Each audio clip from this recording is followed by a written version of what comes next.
1980s, there was a secret dream research project that happened. Some say it was done by the CIA, some. So this is where things tend to get like a little bit more obscure because objectively speaking, there is no way for me to then prove the things that I'm saying.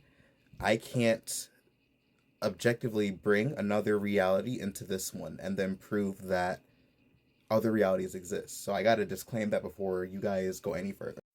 That being said, many times what tends to happen is, so yes, you're able to definitely go into the dream world and control lucid dreams. What is also very possible is through lucid dreaming, you're able to then ground yourself into another reality because there are realities for every construct you could ever conceive of, right? So it could be very much so that through lucid dreaming, he then grounded himself into a reality and then was able to experience that physical reality for 64 years. Time does not function the way that humans tend to think, so you can definitely, with reality shifting or with any experience, that is like removing your consciousness from this realm to then be aware of another one. You can go experience countless lifetimes in other realities and then come back here to the exact second that you left.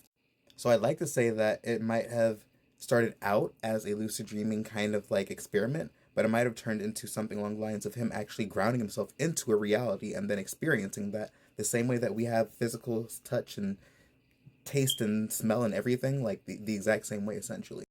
And I myself have had minor experiences of experiencing like parallel realities and even attempting to then get to said alternate realities like fully and then ground myself in there. And I've had varying experiences like with reality in general and with alternate versions of reality that weren't, I guess, done as intentional but might have been experienced accidentally. But the point I'm trying to make is humans tend to think that there's only one reality to be experienced because they are only aware of one reality.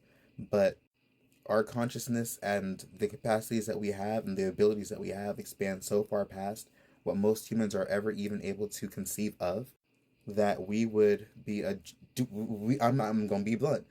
If you think there's only one reality, you'd be doing yourself a disservice for the rest of your entire lived experience. There is so much out there to explore, especially within the realms of what science has yet to fully. And there are a lot of scientific studies. Don't get me wrong, there are definitely a lot of different scientific studies. But there are countless different things to be explored that humans want to be able to quantify as real, but with the perspective that they're approaching it, it's like you're not going to be able to do such. Imagine trying to measure the weight of an ocean by sticking your phone in the water.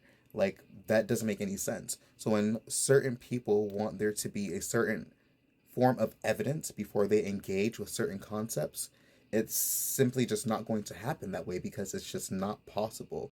But there are ways, of course, to then get that same experience or that same evidence or get what you are looking for to verify these claims and these statements if you are open to then considering how that might be presented.